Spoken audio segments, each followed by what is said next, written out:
Yo, guys, what's up, and welcome back to the Marvelous Chats podcast. This is episode 150. Tonight on the cast is myself, Finto, and Alex, aka Zebrawolf. We're going to be going over a couple of things like Dune Prophecy, Arcane, and any of the nerdy news from the week. If you're new to the channel, make sure you subscribe and leave a like on the video. If you're watching us on a replay, leave us a comment below. Let us know what you think. Without further ado, here we go. What's up, bro? How are Hey, you? what's going on, buddy? Nothing I'm much. How you doing? I'm good. I'm good. It's been a couple of crazy weeks work wise. We're kind of low staffed so at the moment, so I'm kind of picking up the slack with a lot of site visits and stuff like that. So it's out the door every morning, traveling to different client sites and stuff like that, and it's been tough. It's been tough. How are you? I actually took some time off after my on-call was over. I just figured, just reaping the benefits. There's really nothing that's going to be going on. We don't have any projects that are mandatory or have a deadline as of right now, so it's kind of nice to just say, "Hey, I'm not going to be in." It's the most interesting thing, man. Like I could tell them, I could tell them even just a few days ahead. I'll be like, "Hey, I'm not going to be here for about a week." And they'll be like, "All right, that's fine. Just let the team know." That's nice, dude. it's it's so weird, man. Usually you got to put it in about a month ahead, and you're like Yeah, hoping that it goes in. But like we're all squared away. I've had jobs where it's like, you're lucky to get time off. It's like a privilege nearly to get some time off. And I remember like I had a really awkward manager one time, and I'd be like, "Can I get a week off? I'm going away with the lads or something." And they'd be like, "Well, you haven't given us a month advance. I'm kind of like, I think there's laws around it. Like if you give enough, like I think if you give like a couple of weeks, like 10 working days notice or something, like no matter what the situation, I think by law the company has to kind of backfill or figure something out, like, because you're entitled to take your time as long as you have that time Hmm. available. You're entitled to it.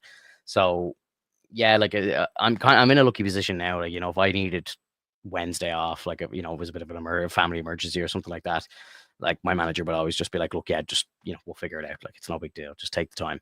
Hmm. Now, if I was looking for 2 weeks or something, I would probably, I would myself, just as a courtesy, I would give a couple of weeks. Like, I would definitely probably give a month's notice at least. Like, but I've never really tried to kind of book a week off very short advance, like a very short notice. So yeah, I don't know. I haven't actually, experienced that or whatever. But yeah, like, it's a great place to be in when you've got that kind of support there, and the whole team kind of looks after each other. Like, I've a guy on my team who's his brother just moved to the UK, so he's like going over to visit his brother, and he's going to do some remote days from over there, and I have to kind of take his like shifts on site and stuff. And I'm just like, yeah, look, whatever, because I know a time will probably come when I need to take some time off, and he'll have to backfill me, and we just have that Yep. kind of, that kind of trust and kind of respect for each other. It's like, I'm not going to create any waves. Like, I'm sure there could be certain circumstances where I could be like, look, no, I'm not taking those extra shifts. Like, you know what I mean? Figure something else out. Like, but none of us are like that. We all really work well together. So, That's and like good. my manager says it to me all the time. He's like, "You've no idea how lucky I have to have a team like you guys. Like, you all just kind of help each other out, and you just kind of just work together and make my life really easy." So yeah, it's great. It's Y- great. Yo, Griff, what's up, Yeah. bro? How are you? Yeah, that's something that I've noticed too, is that when you're in a good team, a lot of the times like it's super easy. Like I remember asking a buddy of mine, I said, "Hey, I just need to I'm not trying to take a day off." I said, "I just want to flip shifts. Like I'm supposed to be on call, but I just need to work the morning so that I can get out a bit early." He's like, Yeah, "Yeah." And so the next day, or not the next day, but like the next week afterwards, is like, "Hey man, the second I'm gonna be having family over. Can I ask you to like cover for me?" And I said, "Yeah," immediately, because it's like, well, if I can't support him, then he's probably never going to support me again. exactly. So by doing that, like, we show respect to each other, and even our lead says the same thing. He's like, just show respect to each other, make sure that you're being fair with each other. If you're not, then of course, like, understand that when they say no, it's because you didn't say yes. um Yeah, and it works out, like, but I managed to still get the day off, because he came back to me a bit later. He's like, "Oh, it's fine." One of our other coworkers decided he needed to swap like the entire week with him, so that right. just made it easy for him to take that day off. So, Yeah, which is nice. Like, it's really cool when you have teammates that aren't necessarily tied down due to like any sort of like restraints, such as family and whatnot. I think all of my team has no kids. Wow. So like that's a big plus. Yeah, wow. That's crazy. So like there's no excuses. Nope. You know, No, again, like like there's definitely yeah, one of times them's where go on, sorry. one of them's like a guitarist and he's a cyclist and like he goes out and about. He's also an entrepreneur, so he's like trying to make money and whatnot. And Yeah. another one's a homebody, so he's always able to cover. I'm always home, so like Yeah. it's just the way things work. And even our lead, he's a workaholic. Apparently, like he's married, and even when he was off work, he took his laptop with him on Oh no. vacation and was still communicating with the team. Oh no, bro. Like I kind of say this, and my manager will say this to me, like as well. Like, but I've kind of learned over time, like, put your out of office on, turn off your notifications on your phone for like, Outlook for Teams, all that sort of shit. Turn off like any of your like work apps, just turn off the notifications, bro. You gotta take your time. Yeah. You really do, like, because it's so important to reset. And I've been in situations where I've been away and I'm kind of like bored, and where you might check your phone, you'd be like, oh, maybe I'll just check my work emails or something. I've been there, and I've had to kind of just say, look, no, you got to just step away. The place will survive without you. Yeah, it's so important to step away, like fully step away. Yeah. What's up, Lime? How are you? Guys, I appreciate anybody who's hanging out with us live. If you're checking out a replay as well, make sure you smash the like button and leave us a comment below. Let us know what you think. This is episode 150, man. It's a bit of a milestone episode, and I kind of feel bad that we don't have like a Marvel movie to talk about or a Marvel show or something. It's like episode 150 of the Marvelous Chats, and we don't really have anything to talk about. Like, I can definitely talk about some kind of rumors and stuff like that that's going on, and some Marvel Oh yeah. news and DC news as we get on into the cast. But you know, the thumbnail and stuff is around like Arcane and the Dune Prophecy. Have you checked out any of the new episodes of either? No.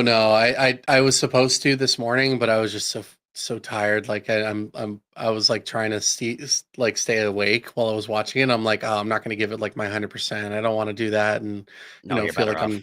yeah, You're definitely better essentially. off. I've been there. Like, people have recommended shows to me before, and it's like I watch episode 1 and I'm falling asleep, or I'm just not paying attention, or something like. And I'm just like, I'm turning this off just because I don't want to kind of start off on the wrong foot, because that does happen from time to time. Like, I remember a famous example was, I remember I was told like years ago, but when it first came out, I was told to watch Peaky Blinders, right? Like when season Mhm. 1 was still airing. And I watched, me and a friend of mine, we were out the night before drinking and clubbing or whatever. We were young at the time. And we literally turned on episode 1 hungover on a Saturday morning, and like we watched half of it, and I was just like, oh man, I can't watch this shit right now. And I didn't watch the show for years after that, because I had that kind of bad experience of episode 1, and it wasn't the show's fault at all. It was just I wasn't in the right headspace to watch it, Mhm. and it kind of just put it on the back like burner for me for years.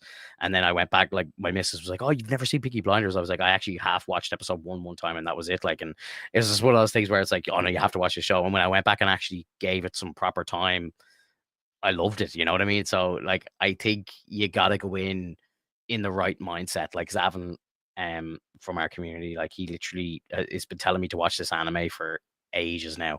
And I went in, watched episode 1. I was kind of tired and maybe a little distracted, and I wasn't really paying attention. And it's just one of those things where it's like, oh, I'll get back to it when I get back to it. Like the list of stuff that you want to watch is so long, and I find if it's like something that my missus doesn't watch as well, like my TV time is so limited these days. And Mhm.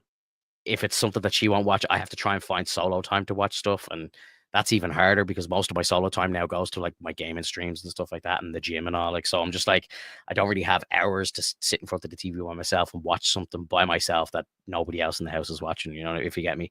So it's tough. And that's kind of why I've only seen episode 1 of Dune Prophecy. I watched that kind of when it first released, and Mhm. I enjoyed it. It was fun. Um, like stunning production, great acting. Like you can tell that there's been a lot of money and effort and love put into the show. Like it looks fantastic. Um, it's kind of rating a little lower than I thought it would. I don't know if that's just because it's like kind of pretty deep sci-fi, and maybe just like kind of normie chat, like normie people that are watching it maybe are just like this is a little too nerdy for me or whatever. Like, it's kind of just it's a bit of a Does niche it maybe. does it reach like Star Trek levels? Because that's how I see it. Like when you're thinking about it, like if you want more, in my opinion, and maybe I'm wrong. Correct me if I'm wrong. Any Trekkies in here? When I see Star Trek, I see a lot of like dialogue, a lot of introspective, a lot of like, these moments of like realization, epiphanies, things like that. And yes, I know that there is combat, but like I hardly ever see clips of it. Like I don't see very many fans clipping moments in Star Trek where there's combat. Whereas in Star Wars, it's all like a lot of it is combat with like some politics baked in between. I think like episode 1 through 3 was more politics based. Episode Yeah. 4 through 6 was more about the war. So Um, like it's that's how I gauge it. So like, is it more of like a Star Trek kind of feel or a Star yeah, Wars kind of feel? it's kind of more of a Star Trek kind of feel, really, to be Hmm. honest. Like it's all kind of um like the mothers, in the movies, like the way the whatever they're called, the grandmothers or whatever, they have like their powers and they kind of oversee the communities and stuff like that. Like the Hmm. show takes place like over 10,000 years before the movies. So it's Oh kind damn! of like, Before Paul? yeah, like it's Wow. 10,000 years before Paul. So it's like you're like way in the past. So you like there's no kind of connection to the movies whatsoever, which I Hmm. think is actually a positive, to be honest, because you can kind of go and tell a different story, which I really like. But it's kind of the birth of the idea of placing the women in kind of houses of power and all this sort of stuff. And Hmm. you get to meet one of the sisters who is kind of the one we're going to be following out for the show, I presume. And she's kind of just learned the kind of powers of persuasion and stuff like that. And like she's used it on another sister in episode 1. And like everyone's like, what the fuck was that? Like, and she's like, oh, I'll teach you and all. Like, so like it's like she's kind of the first. So it's kind of cool to kind of see the origins of it. Mark Strong's in it. He's good in everything. And I like your man Travis Fimmel as well. He's in it too. So like I think the cast is good. The story's been pretty good so far. Again, I've only seen the first episode, but I think there's only 6 in total. So it's going to be a bit of a short watch. Like I think episode Hmm. 3 is coming out tomorrow, or like maybe later tonight. So yeah, I think it'll be a good one. Like maybe if the next time we sit down, we might be both kind of caught up and able to kind of review it a bit better. But For sure. Yeah. my initial kind of reaction to it was I quite enjoyed episode 1. My missus wasn't crazy about it. But I was like, look, let's give it, like, obviously let's give it the rest of it and see how it kind of pans out. But she didn't think it had a great start, but I was enjoying it. Like I thought visually it was stunning. I was kind of intrigued to see the story. They're arranging some marriages between some of the houses and some of the names you actually already know. Like the Atreides are around, and the Yeah. Harkonnens and stuff. Like the name, like those houses are even still around 10,000 years in the past, which is crazy. Um, so like you're kind of seeing the bare bones, like the makings of some of these houses, which I Hmm. find very interesting anyway. So yeah, like I think again, if anyone in the chat is watching the show, let us know what you're thinking of the show so far. But I'm definitely interested to sit down and talk about it again when I've seen more. Um, I agree. I I don't really have anything else to say about it. It's a very short segment on it, but Arcane as well. I sat down the last time we sat down. I know Zavin was in the chat. He's very eager to hear what we have to think about the new season, and I kind of promised him that we'd have it watched by the time we sat down next, and that was 2 weeks ago. And I feel so bad to say this, but I still haven't seen any of the new episodes. I'm the two of us are going through a rewatch of season 1 at the moment. Like Hmm. I watched a couple of episodes tonight before we went live. My daughter's having awful problems sleeping at the moment, so like that's probably why we haven't been able to kind of watch stuff properly. We Yeah. were about to watch a third episode before we went live. We would have had enough time, but she woke up and was screaming the house down, so we just didn't get a chance. So it's just that's kind of what it's been like. There's been a sickness kind of going through my house in the last like couple of weeks as well. Like we're kind of hitting the flu and cold season and stuff like that, and in the Hmm. schools and everything. So it's just it's the cesspool around the place. So um, it's just been That's trying to, unfortunate. yeah, it's just trying to get the whole house back to 100%. And I suppose it's better to happen now rather than later in the month where it kind of ruins the holidays and stuff. But I think that's kind of another reason why we haven't really had time to sit down and watch a lot of stuff. But rewatching that season 1 of Arcane, like I watched Arcane the day it released. And I think, if I'm not mistaken, Netflix released the entire first season in one go, and I'm pretty sure we watched it in like 2 sittings. We were just like hooked on it. It was amazing. So the fact that this time around we're only getting to watch like maybe 2 episodes here and there, and maybe 3 here. Like, I think there's 18 episodes in total, but we're on episode we're about to watch episode 8, I think. So we've a good bit to go. But from what I've heard, I've been looking up the IMDb like ratings and stuff like that. Like, they're in season 2, there isn't an episode under a 9. Like, they're all 9.4, 9.5, 9.6, 9.7, almost like 9.8 for like the second last episode and all. Like, I'm just like, holy shit, I can't wait to watch this. But I'm very happy though that I did go back and rewatch season 1, because like even the first episode, there's so much of it that I just don't remember. And Netflix usually do a cool like recap of the previous season when you go to boot up the new episode. I was kind of thinking, fuck it, let's just watch season 2. And they played like a 4.5 minute kind of recap of season 1, and the two of us looked at each other, was like, we don't remember any of this stuff. So I was like, we need to rewatch season 1. So yeah, we're in the middle of a rewatch of season 1, and then we're gonna tip into season 2. So fingers crossed by next week. And I know I've said this twice now on the cast, but fingers crossed by next week, or the next episode of the cast, I have it done. Like, that, I really want to. So because I'm dying to see it, because it's gotten to a stage, and I've no one to blame but myself, but it's gotten to a stage where I'm starting to see spoilers online now, and it's kind of pissing me off. It's kind of pissing me off. I've no one to blame but myself. The show ended like a week ago. You know what I mean? And I'm very ear to the ground with pop culture and nerdy shit online. I'm surprised I'm only seeing spoilers now in the last couple of days. But I saw a screenshot of like a meme that was like explaining like the start and the end of a character, and I was like, for fuck's, I just couldn't believe what I saw, and I was like, I didn't let it register for a second, and then I was like, oh no, I'm like, oh, what have I just seen? I couldn't believe it. It happens, man. It's just really annoying, because usually I'm on the ball with these things, and I don't, stuff like that doesn't happen to me because I don't give it enough time for that to happen, But it's just unfortunate. Great from the chat, bro. Season 2 is, you have to watch it. I can't wait, bro. I can't wait. Like, I've heard amazing things. I think Zavin was the only person, and again, he's a bit of a hardcore fan. He said there was a few bits in the final arc that he wasn't crazy on. But I think he said he did love it overall, but he said he was a little disappointed in the final arc in some aspects. Again, I don't know what he's talking about. I need to see it to kind of figure out what he's talking about. I think I have an idea or two from a couple of the spoilers that I've seen, but I need to watch it. I need to see what's going on for myself. Oh yeah, and I'm sure once we get to it, we're gonna feel like it's great either way. Like, it's it, to me, like, it had a, like, with season 1, it had a bit of a rocky start. Took a little bit longer than I expected, and so I wasn't like too interested in it. Once I did the time skip, that's when I really started digging in, because I think I really prefer the like what they're doing now, what's occurring, why, like, but it's cool that we get the why though, like why are these characters, why they exist in this world, essentially. Yeah. Like, the again, watching the first season again, I had forgotten that there was so much of a kind of origin story at the start. Like, I thought, I didn't remember them being kids for so many episodes.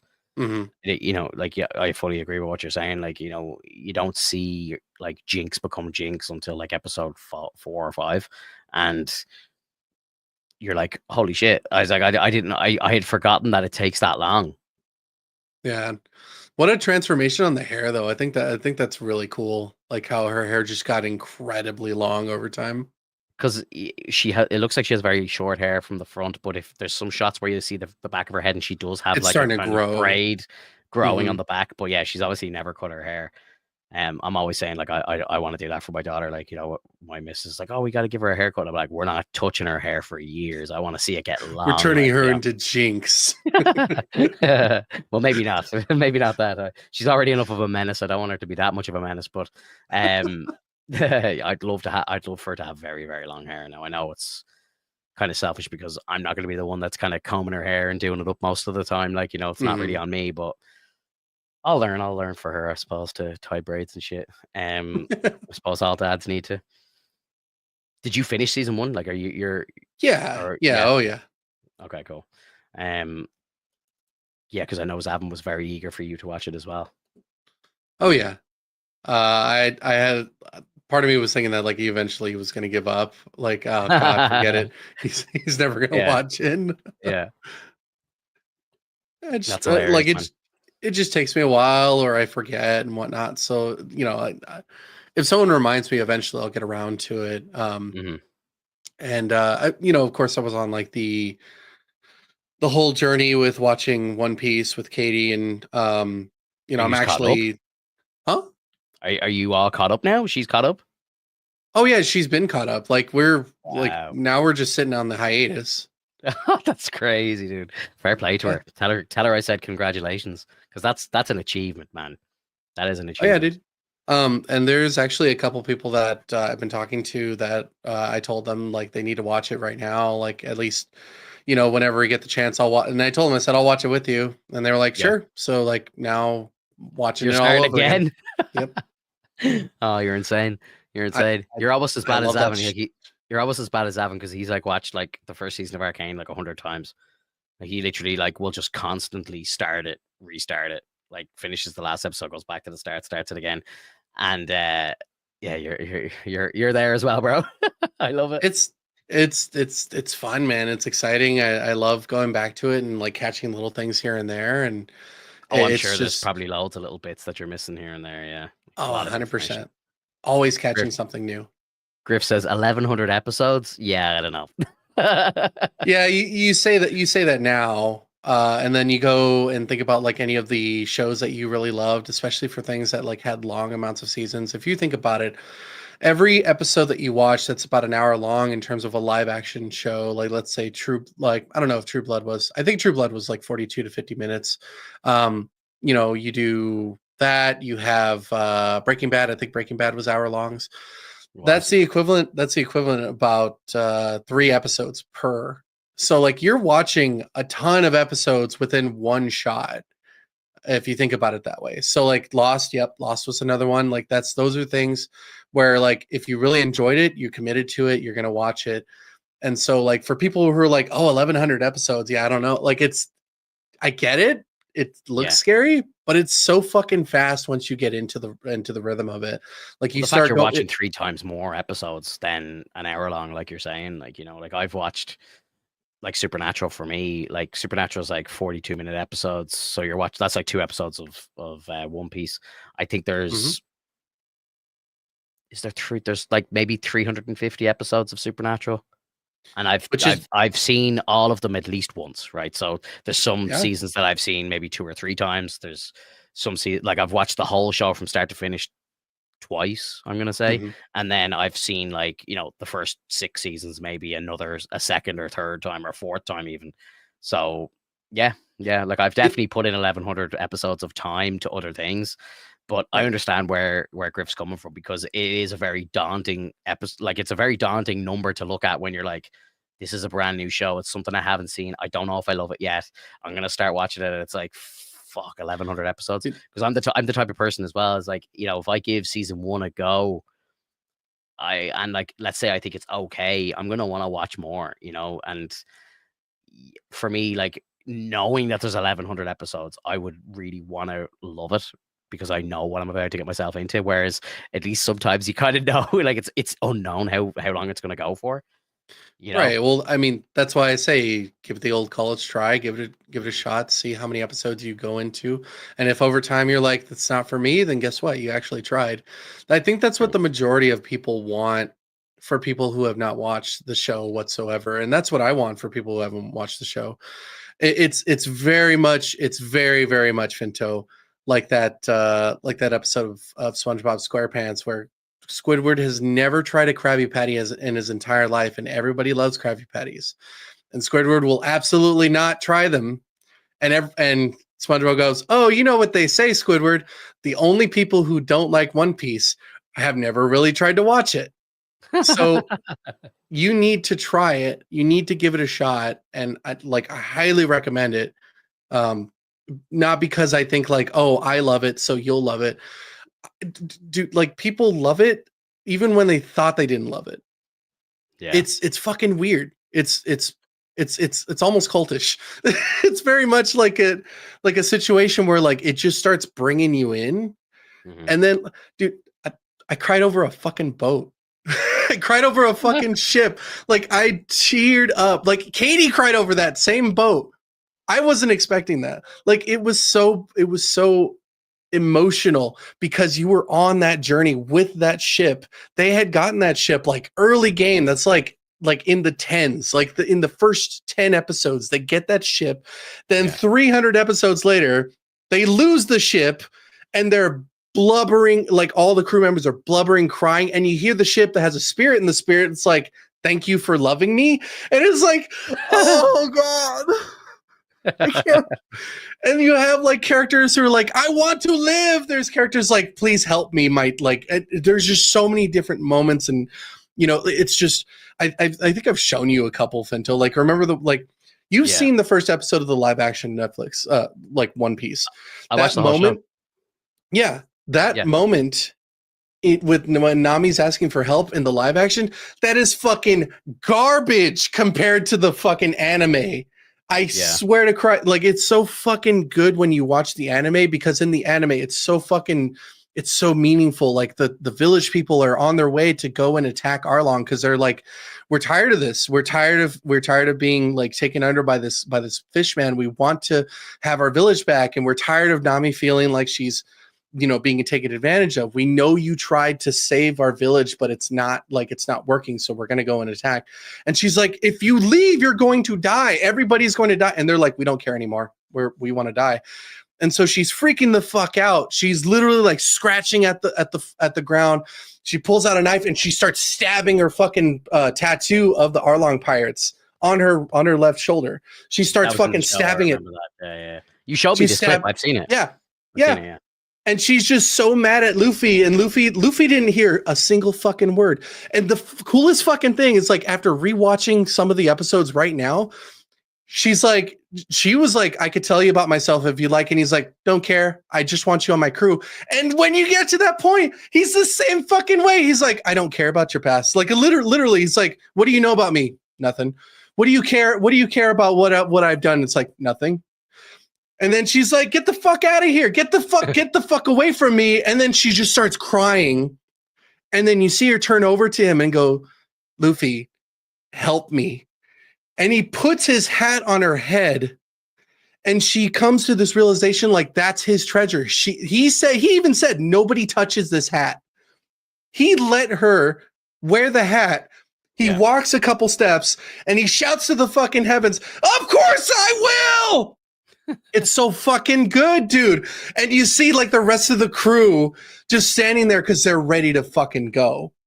Yeah. And you see Zoro's like bounty hunter brothers holding up the fort at the doorway because they don't want the villagers to get killed. And then you see fucking Luffy in and he punches the fuck out of Arlong and he's like, I'm here to kick your ass. And it's so fucking good, dude. Like, that show is so fucking amazing. That's literally just 30 episodes in.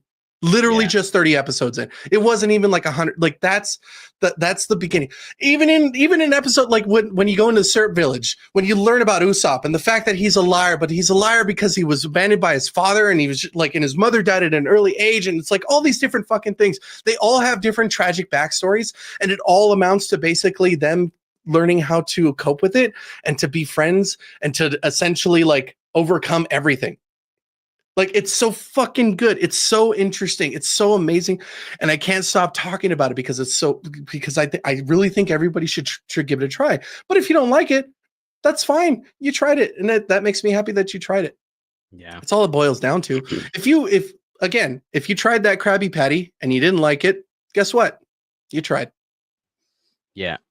That's funny that he doesn't try the Krabby Patties considering he works there. No, and then he eats one, and then he starts ingesting them like fucking crazy. Because then SpongeBob goes like, you love Krabby Patties, don't you, Squidward? And then he starts eating them like crazy, and SpongeBob's like, no, you have to stop, you have to slow down. And he's like, what? I'll explode. He's like, no, it'll go to your thighs. And then you'll blow up. It's actually there's a lot of great comedy in that show. I think a lot of it is like kind of hard to watch now. I find like it's just real kind of mind-numbing stuff. But I think as a kid, like it was just so funny, and like there's again as an adult, there's a lot of stuff you didn't really see as a kid, and that's funny on a different level, you know. And it's like the same with the Simpsons and stuff as well. Oh yeah. Um, did you hear about Captain America 4? They're like doing more fucking reshoots. Like they're doing like I think it's like a fourth or maybe fifth round of reshoots, and the movie's coming out in like 2 months.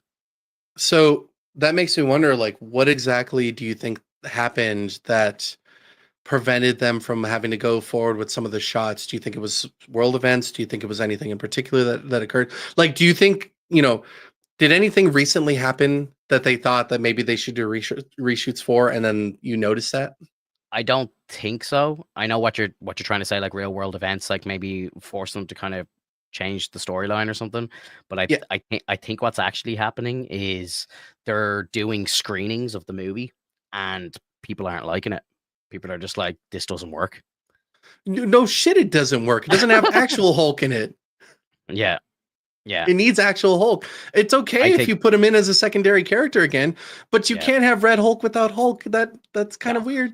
It's so stupid. So like again, I don't know if this is like people talking or if it's actual spoilers or not, but apparently in the movie, Sam beats Red Hulk like pretty easily. And I think people that are watching how stupid does that sound, bro? Like I like I've said this for a long time on this podcast. Anybody who's been listening for a long time knows this. I'm not a big fan of Sam Wilson. So when I say this, it's not because I don't like Sam Wilson, but how ridiculous does it sound? And we talked about this like with the posters where he's like holding the shield up and absorbing a punch from a Hulk. Like it's so stupid. Like I know the shield is invincible pretty much, and I know his suit is made from Wakandan steel. I understand all that, but at the same time, he's a human man with a suit. You know what I mean? Like I just don't think that he's going to be able to absorb that much power by the looks of it with ease.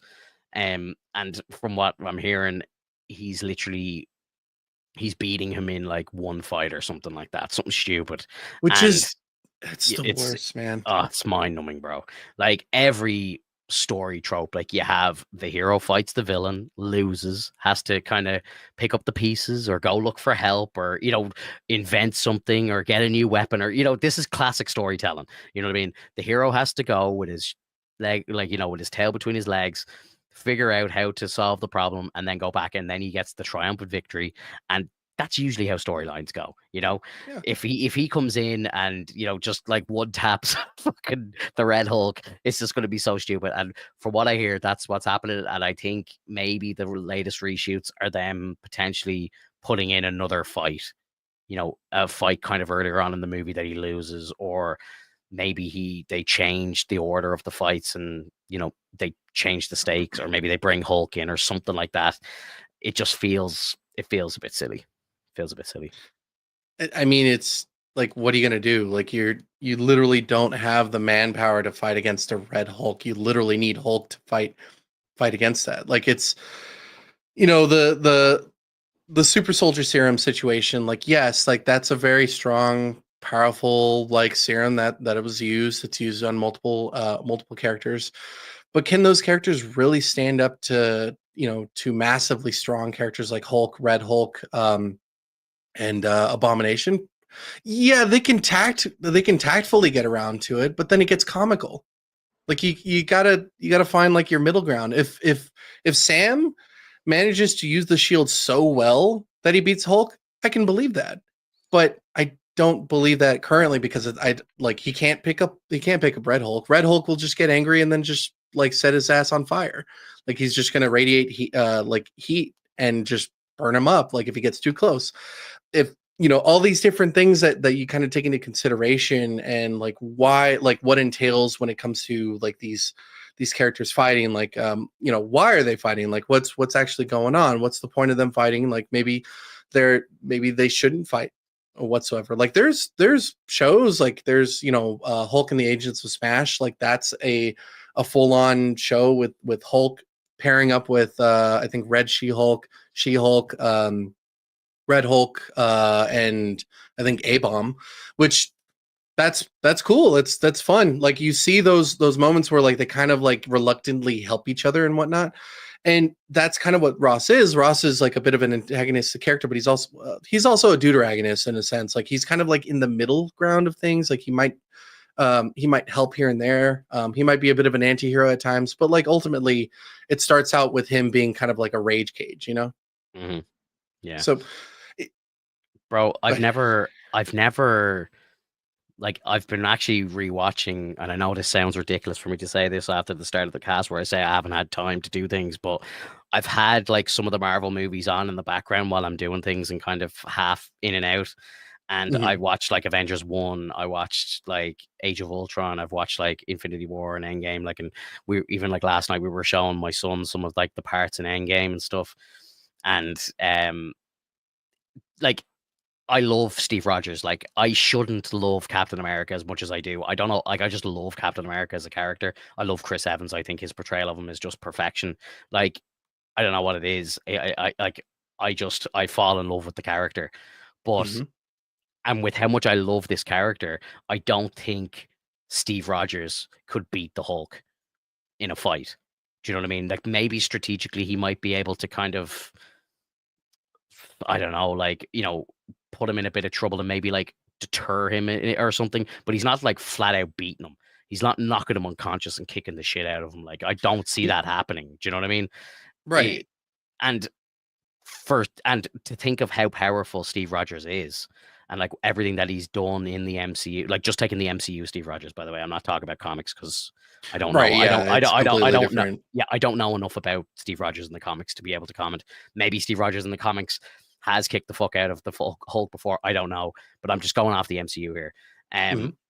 Like the MCU Hulk, you see him going hand to hand with Thor in multiple occasions over the throughout the MCU, and they make jokes to it in the movies, like, it's like who's the strongest one, like we don't really know. It's like, it's kind of 50-50 in a lot of cases. And honestly I think Thor is like by the time it gets to like Infinity War and he's taking the power of a fucking star and everything to like create Stormbreaker and stuff, I'm just thinking like this guy's like he's got to be like Oh, top three like most powerful people in the MCU at that stage, like. But from you what I know remember, Thor is essentially considered one of the most powerful Marvel heroes like yeah, ever.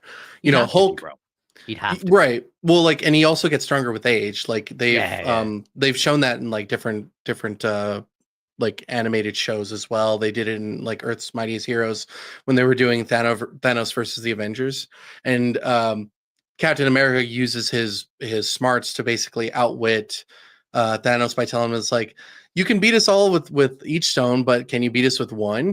And Thanos, being the fucking egotistical yeah, asshole he is, he's like yeah, I'll do it. fucking yeah, fucking fine. Yeah, So what he does is he uses the time stone on Thor, and Thor ages like 1,500 years, and he just becomes like Rune basically God Thor or whatever they call him. yeah, he becomes like all father essentially, Yeah, and yeah, he's like his beard is incredibly long. Like you see just radiated like electricity all over him, and he's just so fucking powerful. And so he has to turn it back. He's like, oh shit, I fucked up. yeah. That's so funny, dude. I love that. I love that. But like the point I tried to make before we kind of go way off and nerd out about something else, but Mhm. I just I don't see how Sam Wilson can throw hands at all with a Hulk at all. You know what I mean? Any of them, like, because it's just I understand the suit is powerful. I understand the shield is powerful, and I understand maybe by the time that we're seeing this movie, Sam has had some extensive training. Like it looks like he has a good combination of using the shield and the wings together to kind of block stuff, and he's flying through jets and shit. It looks cool. Don't get me wrong. But and like when he does like the sonic boom in the trailer and like he lands Mhm. on his feet, like surely like if he's like hitting like sonic boom levels of speed, his whole body would just implode when he hits the ground. But again, let's not go there. But you know what I mean? Like, Yeah. yeah, we have to like take it with a pinch of salt. It is a comic book movie after all. But like, I still don't think he should be fighting a Hulk and coming out on top. Like I understand like when Hulk throws the car at him in the trailer and he chops it in half with ease with the wings and stuff. Like the wings are obviously invincible now. That's fair enough. That's fine. But I still don't think Sam Wilson can beat a Hulk. So I think that's what the problem is. I think people are kind of going in and they're coming out of this movie going, but Sam's not a super soldier or anything. Like, and again, the MCU is fucking flooded with super soldiers right now. So it's like it's Which not is as if so weird. yeah. So it's not as if you know, like it's not as if like they don't have any serum going around. Like people are getting it left and right. Just they may as like I think they may as well just give Sam the serum if they want him to be going up against this kind of threats. He needs power. He really does. Well, do you think that that eventually they might push into that? Maybe I kind of was hoping by the end of his show, I was hoping that it was going to be him that took the serum and not like John Walker, or maybe they both got one to like kind of level the playing field. Yeah, I Hmm. thought that would have made sense, and then we would have had coming out of that maybe we would have had another Captain America who's a super soldier. That would have made a lot of sense. And then it doesn't have to be Bucky. They can let it be Sam, but Sam's a super soldier too. Like that would have Well, made sense to me because I think I think Captain America should be a super soldier, right? right. I think that had they made it so that Sam actually gets an Iron Man suit, I think that would have been a bit more of a like an incentive to give him that opportunity. Because when with Tony Stark, he's able to hold his own against a lot of people because of that suit. Mhm. So with Bucky having the serum, it makes more sense to make him the next Captain America. But I understand why they wanted to do Sam in the meantime because it would have been a nice change of pace. It's fine to do that because we have seen like Sam Wilson be Captain America for a while. Because he hasn't taken the super soldier serum, he's a lot weaker than the majority. Like he would have to literally try to be at peak human condition without the super soldier serum, whereas like the serum puts you at peak and beyond that, like slightly. It probably puts you at 150% of what a human is, or maybe even 200%. We don't know what the implications are for the serum, but we do know that at times we've seen Captain America pull on a fucking helicopter as it's trying to fly away. We've seen him try to hold up like rubble. We've seen him like almost, we've seen him struggle against Thanos, and Thanos probably has so much strength in his arms, like just from the get go, that he's just like putting so much force. It was still very tough, but he was able to hold his own. So like it's when you see Sam and you see the like with the Falcon armor and the shield, it's going to be a lot more acrobatic. Yeah. And if we don't see any acrobatics and we start seeing him like actually have some super soldier serum stuff, then it's like, okay, well, like then we can kind of give him a little bit of a break for that. But at the same time, he said he didn't want to take it, right? Yeah, yeah, he didn't like he was asked that was one of the kind of main things like if you could take it would you, and that was kind of one of the main story points of the show. I think John Walker was asked the same question, and what was his partner's name who died in the show? Can't think Oh, of I his name can't right now. remember. They Yeah. had the conversation as well, and I think like John Walker was like, I would absolutely take it, of course.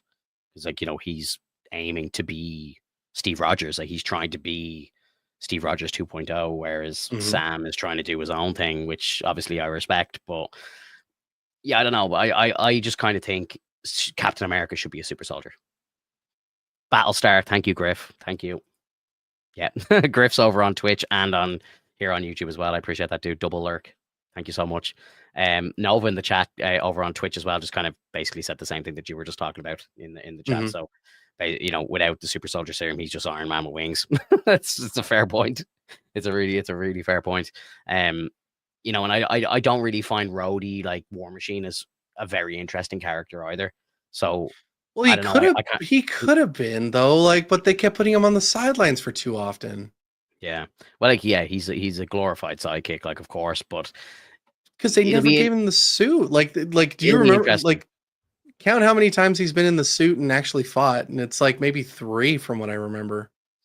By the time it comes around to like Infinity War Endgame and all, it seems like he's out doing his own missions as War Machine and he's his own thing, but we just don't see it. It's all happens off camera, And like if during the blip as well, like he's alive, he's working with, Nebula and all this sort of stuff and Rocket and all these guys. He's kind of part of the Avengers that exist during the blip that we don't really see.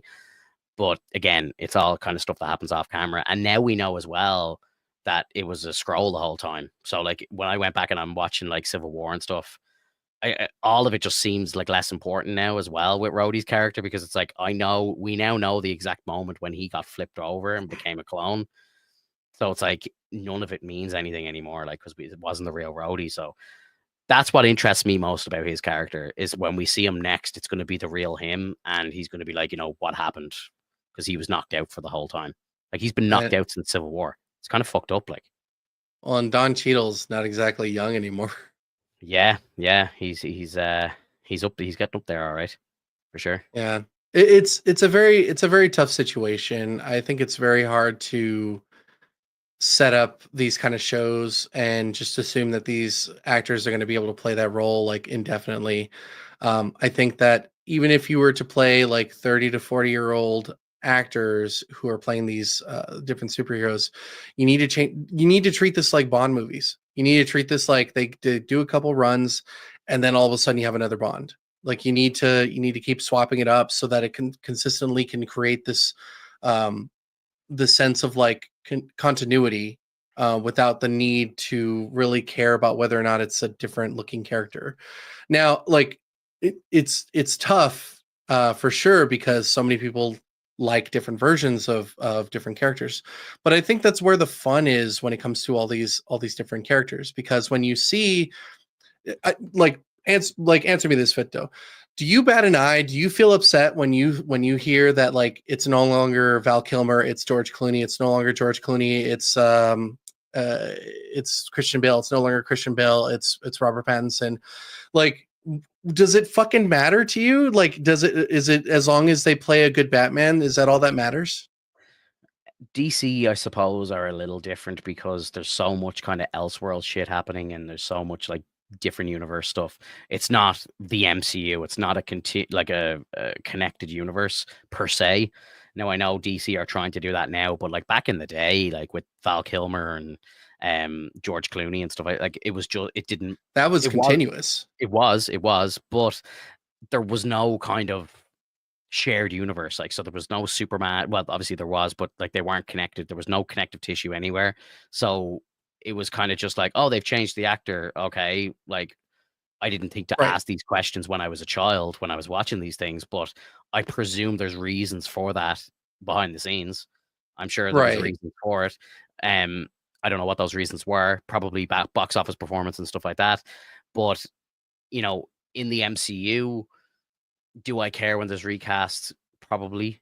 But in DC, do I care if there's two Batmans at the same time? No, because DC kind of the way that they do their productions and like release their content, it's a bit different to Marvel's MCU. Well, it's no longer that case. We have a True, multiverse in Marvel, true. so like we can't necessarily say that anymore. Yeah, Additionally, I'm saying like for the continuity, we changed from Edward Norton to Mark Ruffalo, yeah, and I wasn't upset at the fact that like it was a different person. I was just concerned more about the character and what the character was going to entail. And I thought that Mark Ruffalo did a great job, yeah, with the transition because we still got a Hulk. We still had those good moments there here and there within Avengers 1. But yeah, over time, you see that it starts to get shoved over more and more to the side, almost as if like they don't want this character to exist anymore, either because maybe they don't want the actor to get hurt, or maybe they don't want to do work with the CG and whatnot, which can be kind of like discouraging for different recastings. yeah. Like I'm not upset over like Edward Norton being recast. I'm upset over the fact that like they just didn't know what to do with Hulk anymore because Mm, they got scared at the fact that like they have to put in so much money for all that kind of stuff, because I really do think it's all money. mhm. It does cost a lot to do CG effects, and if you do, and especially if you're not doing good CG effects, if you don't have a good team working on it, then it's going to look like shit. Mhm. If you were to say make it so that like Chris Hemsworth got changed out and he's no longer Thor and it's now Henry Cavill or something. That's not a different Thor. That is That'd the be same weird, bro. Thor. It's within the same. Of course, it's weird. It was weird Yeah, when it was Val Kilmer to Michael Keaton. Was it Michael Keaton to Val Kilmer to George Clooney? yeah. It was Keaton, Kilmer, Clooney. The three cuz. Yeah, um, it's like it was weird, but it was still fun. It still had its moments. It was still within the same universe. Like I really didn't bat an eye. I totally forgot that Kilmer was even in one of the movies. Like it was just it was a cool situation to think about. Like, like, oh my God, they're just continuing this the story. It's much more engaging that way because you're like, okay, well, this happened in the past, so now we're working on this. Yeah, And we get a few tidbits here and there, and it and it talks about like how things have happened in the past. They did that with I think in the Avengers movies, or not in the Avengers, but like in other like shows and whatnot, where they were talking about like how like they heard about the hammer and Thor and the Avengers coming through. They didn't really name drop or anything, which I think is kind of a bitch move. But it's one of those things where it's like, I'm totally fine if you were to do essentially what they did with Flash. Like they have a movie Flash and then they have the CW Flash. yeah. They actually shared the screen in an episode of the show. Ezra came over to the show, so again, obviously, Speed Force multiverse thing. Yeah. Like that's I understand there's like there is like a gigantic multiverse that overlooks everything, and sure, yeah, it's a weird one, right? And the way that I look at it is there's certain characters that maybe mean more to me than others, so I care more than I would about some characters in some cases. Like when I'm looking at those old Batman movies, in my head, they're not connected. I know I'm wrong when I say this, but in my head, they're not connected. So they're all like just different things and like kind of just standalone movies. I don't see those movies as being part of like a Batman saga or whatever you want to call it, because it's like what, 5 movies or something altogether, or four or five. So it's not a trilogy. It's whatever, a series. It's I don't. yeah, it's Yeah, a saga, like a series. saga. Yeah. Yeah, yeah. So like I don't really see it as like a saga, because again, like there's all these different directors, and like Christopher Nolan had his own trilogy, and they call it the Nolan trilogy. Like, and that's obviously its own thing. And then there's the Zack Snyder verse and all that. They're all his stuff, but I kind of feel that those Batman movies were so all over the place, different Batman, different directors. Like it's just a mess. So I kind of don't look at that as a collective, if that makes sense. But Well, yeah, because those are separate entities. Where I guess like the gist of what I'm saying is that it's that series of Batman back then with I was gonna say Tim Tim Burton, Robbins, Tim Burton. yeah, That to me is like kind of the example that I'm going by. Is yeah, essentially it's all within the same universe. They all like it was all the same story. yeah, It just carried on a bit further.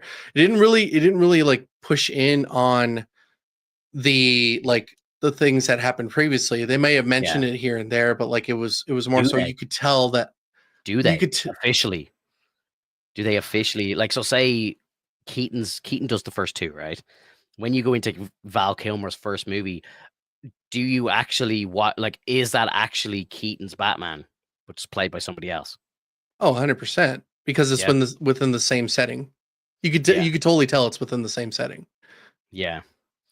I haven't really sat down and watched all of those movies like back to back to tell, like, I don't know if there's any like actual references Hmm. to, like, if there is there I don't even think there's any like previous villains that show up in the next movie sort of thing. Do you know what I mean? Because like, and that's what kind of always made me think of them as their own thing as well. Like, so like, you don't see like the Riddler showing up in the second movie and then he doesn't come back in the third, or you know what I mean? Like, and maybe there is some of these examples and maybe I'm wrong, but my memory of it is they all feel like solo movies because they're all so different. They're all different villains, they're all different directors, they're all different Batman in some cases. So it's that's why I kind of feel like there's such a separation between them.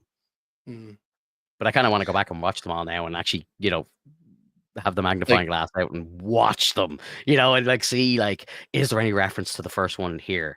Obviously, like if there is in the second movie, that makes sense because it's Keaton. But like when you make the first shift from Keaton to Val Kilmer, like is it the same? Like is it the same Alfred the entire time, or does like the actor for Alfred change as well? You know what? I didn't think about that. Like, I'm kind of curious now, but I do recall that. Like, I don't recall it, Alfred looking any different. I'm gonna be at work I tomorrow, swear I bro. don't see I'm it. gonna be at work tomorrow, bro. I'm gonna have a pen and a piece of paper beside me. I'm gonna be like the fucking thing in Sunny. I'm gonna be drawing up the fucking maps and everything. The vision board's coming out. I'm gonna be like try and link it all together. You've got me interested now. But yeah, like I my knowledge of those movies isn't good enough to be able to say yes, it's the same Catwoman throughout the whole thing because there's like references to her here and there or whatever.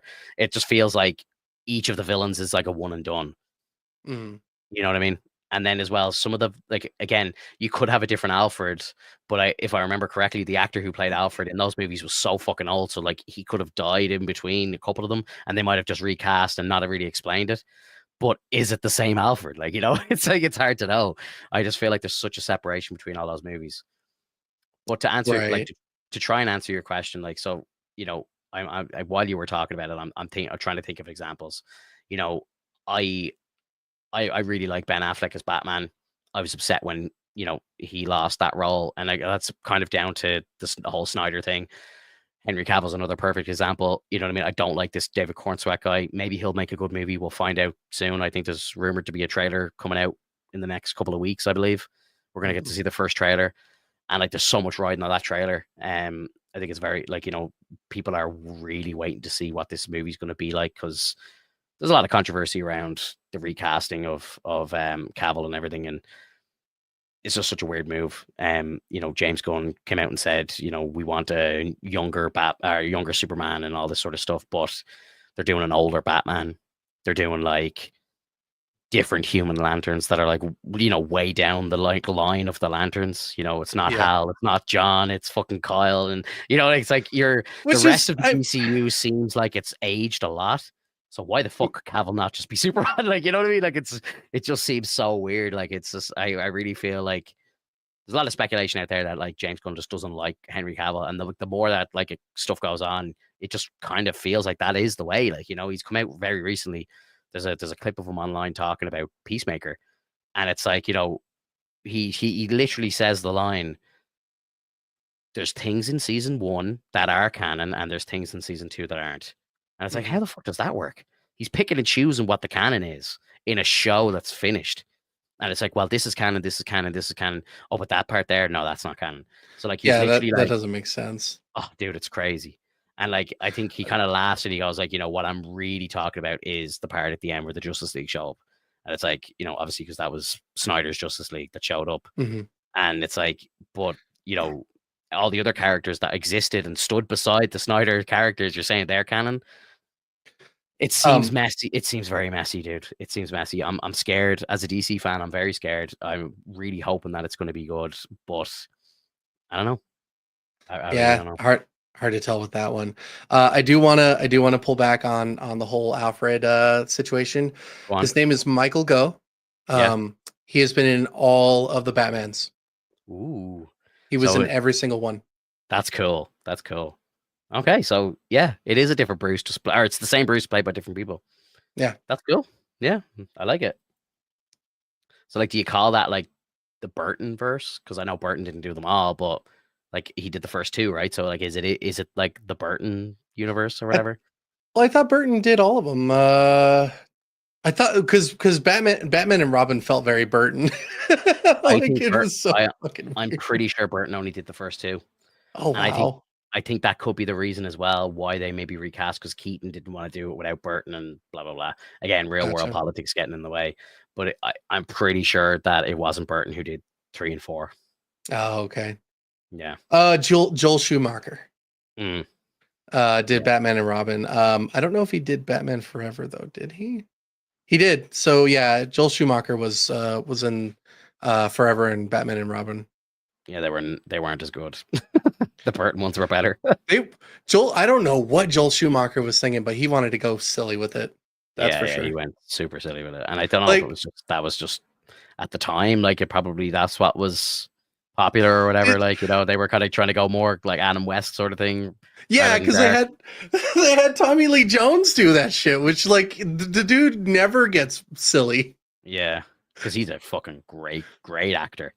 Yeah. Yeah, I liked him in that one.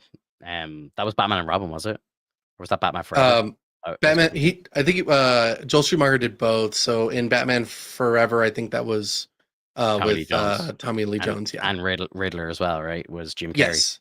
That's a good one, man. I like that movie. It was fun for I like sure. it. Yeah. Did you see in the Batman, the Robert Pattinson one, he has the Riddler wearing the same glasses that Jim Carrey wore as his Yeah. Riddler. I thought that was a cool little kind of nod to the original Riddler. It's Um, so cool. yeah, very cool, dude. Very cool. Um, what else did I want to talk about? Fantastic Four finished shooting this week.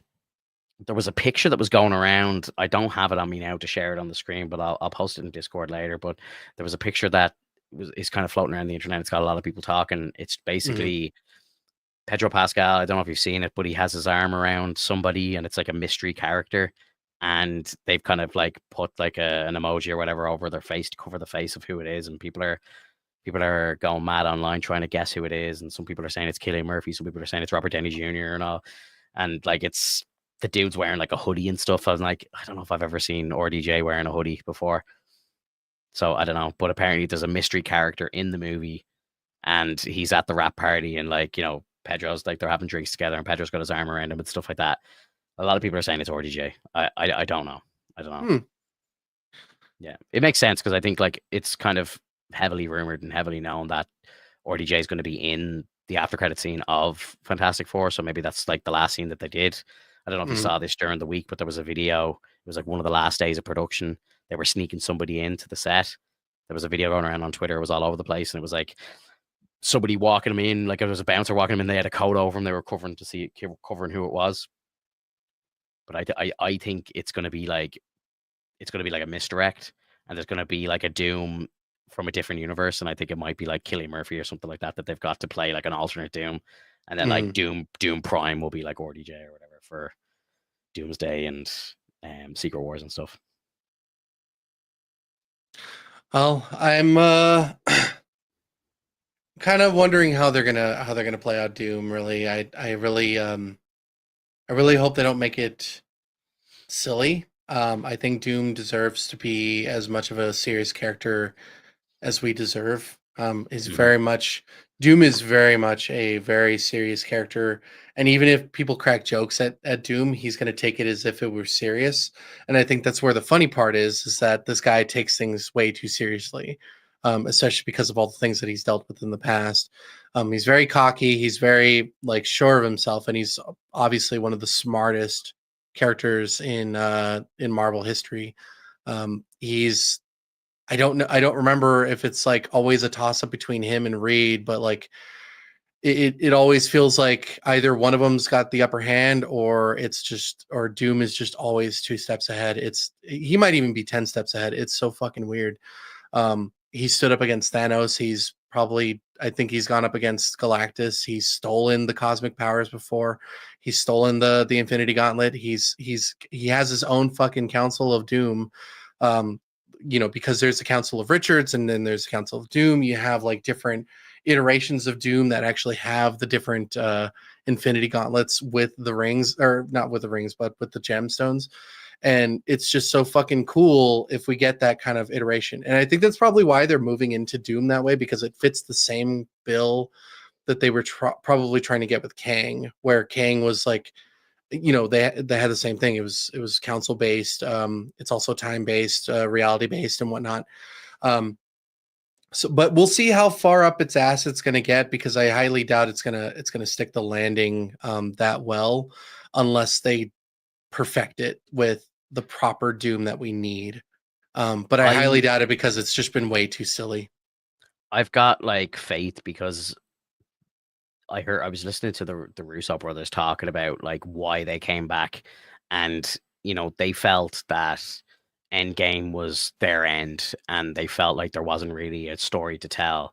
And then I believe what happened was they were kind of keeping their ear to the ground, like staying in contact with Marvel, and then they heard about the story that they want to do with Doom, and they were like, okay, this is good. This is worth coming back for. This is a story that we want to tell. This is a story that we want to kind of blow minds with.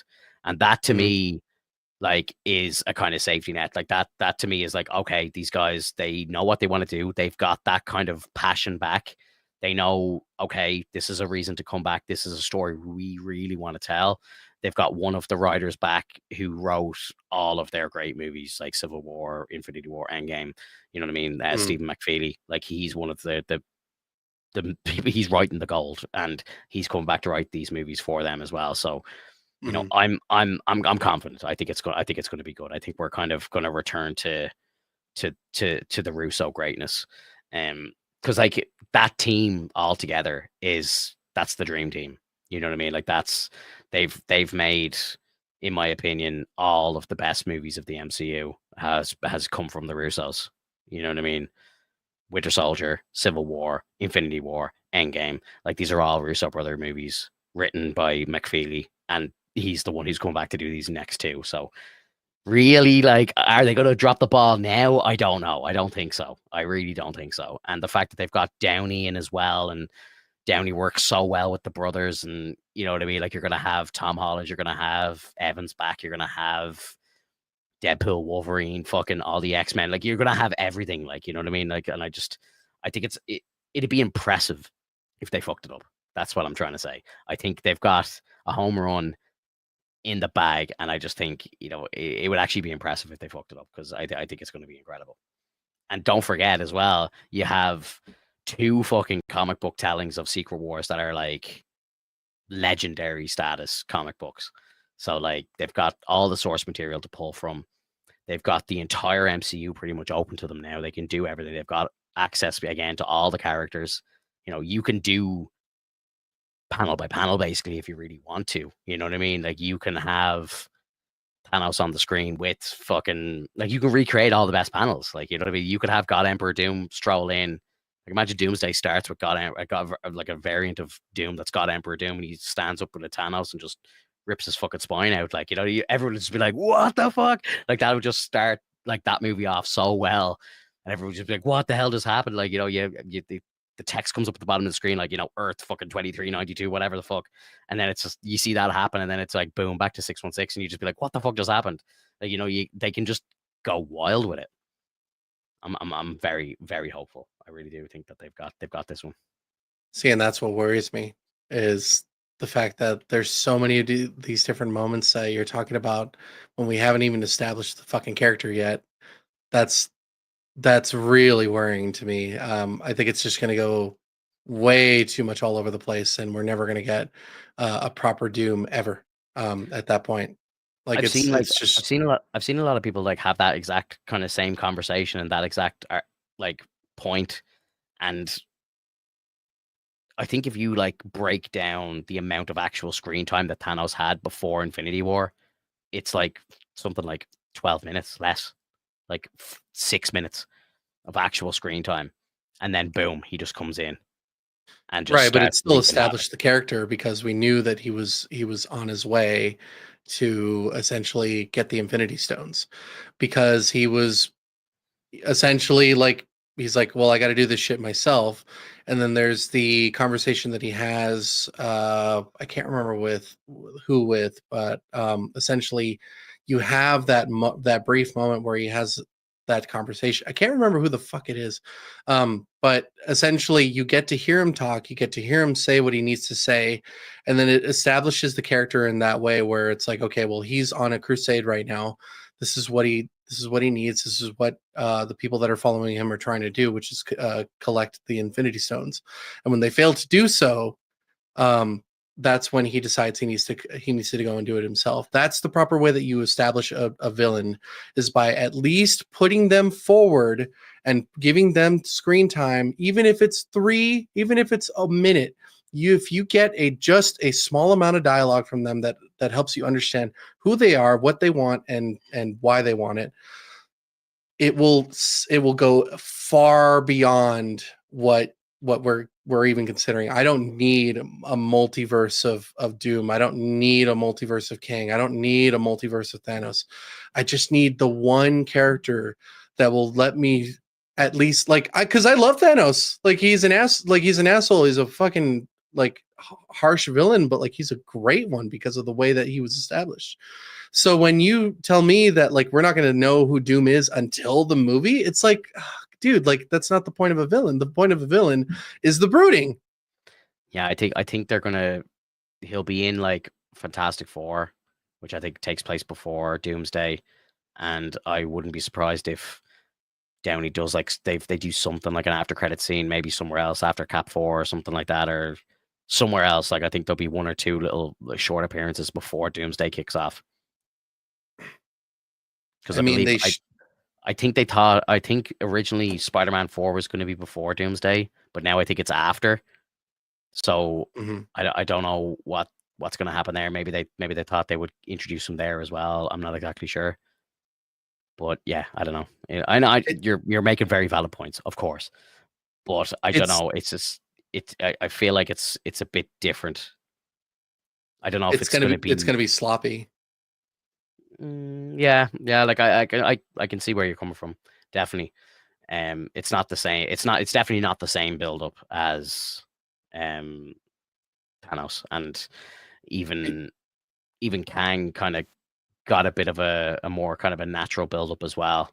And then obviously, Yeah, that and all fell to shit. But it was working out. Like I was really interested in Kang, and I, as much as the majority of people that didn't like Quantumania, I really enjoyed Kang in that perspective. We were able to see what kind of person he was, what kind of objective he had, and what he was ultimately trying to do. And it had nothing to do with the Infinity Stones. It just had to do with him wanting to get out of a situation that he's been stuck in for quite some time. And yeah, trying to essentially get his ship back up and running, and them preventing that, and then they get him locked up away. But then it turns out that there's multitudes of them, so eventually he's going to come out. It really sits well in that sense for that character. But when they decided to give the role of Kang to every single character that probably didn't need that role, it started to really fizzle out on my end, for like what I cared about. When they made him He Who Remains, I felt like that was a big punch in the nuts, because that's never the case. That was never the case in the comics. Like he Who Remains was literally just an old man who sat at the end of time, who eventually runs into Mr. Immortal and Thor because of the time twisters. And the time, like, well, Mr. Immortal sits at the end of it because Mr. Immortal can't die. He's just there at the end of makes time. sense. Well, yeah. So like, he's the only one that probably makes it all the way to the end. Thor is the one that makes it to the end because he grows old and whatnot, and that's where the story of the time twister comes around, and that's where they establish the timekeepers and that council, which was supposed to be kind of like a twist to the timekeepers, which is kind of like a bit of a pun, because if you think about it, it's like they're evil, Yeah, as opposed to just the time twister. Maybe they didn't like the concept of the time twisters, but essentially the time twisters were doing the exact same thing that the timekeepers were doing. They just cause chaos. They create anomalies within each uh branch of the Marvel's universe, and they create all these different branches in time, which then causes trouble for the TVA, which then that's how that story kind of unfolds. And so that's where Thor comes in to stop that situation. They could have made a whole fucking movie about that. It's so dumb. Like it really should have been a movie of that. Like it should have been Loki ending up running into He Who Remains at the end of season 1. It actually turns out to be like an old man, or it could have been an old one. I wouldn't give a fuck. It's just someone who's not a person that needs to be that high of status. And then you essentially stop there. You make a movie. You put Thor into it. You put Loki into it. They fucking go as a duo. They go and fuck up the time twisters. They come back home. Shit's still fucked up. Like it's that easy. You do that. You got a golden story. Even if you involve Sylvie, I don't care. Like you just go with that. yeah, But it got way too crazy. It got way too up in its head, and it just, like, season 2 just crashed down really hard for me. It did nothing. Nothing happened. Nothing came to fruition. Everything reset because they wanted storyteller or storytime Loki, and that's how I'm sticking with that name, because that's basically what it is. Like fucking just the audacity that they had to make me feel like I wanted to give a shit about this fucking character anymore. because all of a sudden he redeems himself at the end of time or whatnot, and he becomes He Who Remains, and he's holding onto the threads, and he basically creates a Yggdrasil at this point. Like, God of Stories, Loki. Thank you, TMG. I appreciate that. I couldn't remember the name, but like, it's such a, like, I know people like season 2. I know they did. And a part of me wishes they didn't, but to each their own. I get it. Like, it's a story that you got to watch. It's people that you got to see. You got to see Ken Hoi Kwan like do his usual quirkiness. You know, we all remember him as shortstop. We all remember him in Everything Everywhere All at Once. And now we're going to see him everywhere because he's been typecast as that quirky character that's going to show up here and there. And it's just going to do a repetitive cycle over and over and over. And I'm getting tired of it, dude. It's like, it's just not fun for me anymore. I remember when we first watched, you know, the different Thor movies. And yes, we had like our ups and downs. We had, you know, we had Thor 1, The Dark World, Ragnarok. You know, it had its ups and downs, but we had different stories that mattered over time because it had to do with the, you know, with the continuation of a story that mattered. With Loki, it just felt like it, you know, like we could continue doing what we're doing and we'll never see Loki again. And I would not bat an eye. I wouldn't give a shit. And that's fucked up because like Loki's such a good character. And now he's just stuck sitting there. I kind of hate that you've said that because I love Loki, but you know, I'm like, yeah, like the way that like, and like Tom Hiddleston has said it himself, like that's the end. Like, and I don't think that that's actually true because I do think he will come back, but that's the end of maybe that version of Loki, and maybe we'll get a different variant or something. I don't know, but yeah, like I don't know. It did feel kind of anticlimactic when it all ended, and it was cheap. Yeah, it was cheap. Was the show? I can't remember. Was the show filmed during the pandemic and stuff like where they actually like restricted? Maybe is that why it felt so cheap? I think they were shooting it. I think they were shooting it during like lockdowns and stuff. So, you know, maybe. Are you sure? Because I feel like they did in 2022 when it was already dying down. I think it went on this side of the world a lot longer than it did for you guys. Gotcha. Yeah, like you know, I'm pretty sure if you like watch like the making of on Disney Plus, like they're all wearing masks and shit while they were recording it and stuff. So maybe that had some part to play. I don't know. Yeah, like I know I'd booked flights and bought tickets to go to a concert in London in 2022, and the band cancelled their entire European tour because of COVID. That was in 2022. So, you know, like I think there was different restrictions for different countries across Europe and all that sort of shit. So maybe that had a part to play, but it was unfortunately necessary. Like and I know that some people think that it didn't exist, but it fucking did. I got sick off of it. Jesus, and I got lucky because I didn't. My grandmother died because of it. Like it definitely existed, but yeah, I think it just it fizzled out, and maybe they just kept the restrictions too long in some places, and people got fed up and all that sort of shit. But oh yeah, because they're like, why are you keeping us in here? the first variant of it was scary, like it really was. Like, and I got sick from it, and I was in bed for a week, and it was rough. Like, you know, definitely some of the worst sickness of my life. So yeah, for people to say it didn't exist is ridiculous. I think there was maybe some misinformation at the start, you know, around where it came from, how severe it actually was. I know a lot of people are now saying like, you know, the masks did fuck all, and you know, people are feeling cheated because it's like, you know, they made us all wear masks, but the mask didn't really do anything. And I don't know, man. I just think the whole world was blind and everyone was just trying to be like, you know, it was a fucking global pandemic out of nowhere, and it was like, shit, what do we do? You know, it's like, fuck, okay, let's tell people to wear masks, let's try and kind of, you know, tell them to stay inside, let's, you know, try and like nip this thing in the bud. Like, so, you know, like realistically, they didn't do anything terribly wrong in my opinion, but some places like Ireland, like where I live, it was ridiculous. Like, you know, you couldn't go, they had like distance, like, you know, you couldn't like travel more than 5 kilometers from your home for a year, unless you were what they classed as like an emergency worker, where you had to be somewhere for your job or whatever. Like, but if you were a standard person, you could get fines and get court cases and stuff like that for just, you know, driving out. Like, and my girlfriend got stopped by the police a few times, like where she would have to drop our kid over to his dad, and he lived more than 5 kilometers from the house, but you know, they'd be like pulling her over, like, why are you here? Where's your house? Like, what are you doing? She's like, well, I'm dropping my son to his dad to say if there for the weekend, and like had to prove like who he was, where he lived, all this sort of shit. Like it's just stuff like that like kind of pissed people off. Like, but there, Yeah, I there would was say that definitely yeah. they did handle it pretty poorly. Yeah, and again, if there was another one, Jesus, I hope there's not touching wood here, but if there was another one, I think they probably would handle it a bit better than the next time around. Yeah, but I think, correct me if I'm wrong, but I could have sworn that this was probably one of the fastest recoveries that we've ever had in history.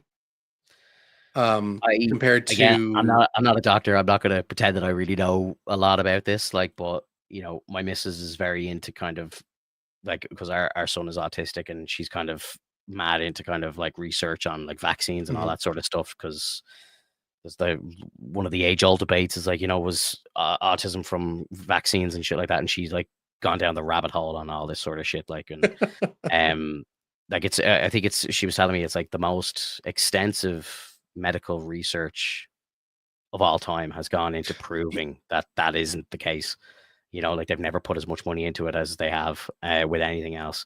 And they can say that, look, they have a lot of different theories, like, micro gut bike, micro like gut shit, like that they think maybe the reason it could be down to diet, it could be down to anything like, genetics, whatever. But they're saying like it's not actually vaccine caused or whatever.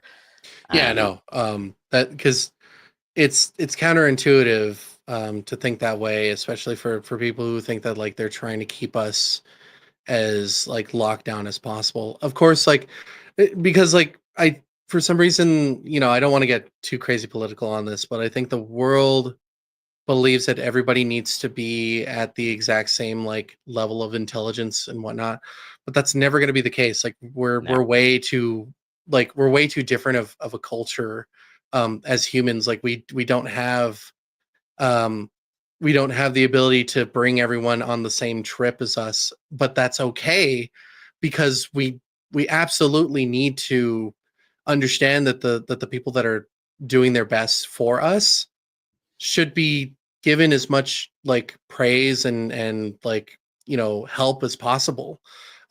So that's why I say like when they were doing the research and whatnot with all these vaccines, and they were doing like tests and they were trying different things out because they wanted to remedy this as soon as possible. We haven't had a vaccine roll out this quickly ever. It took them like less than a year to roll something out.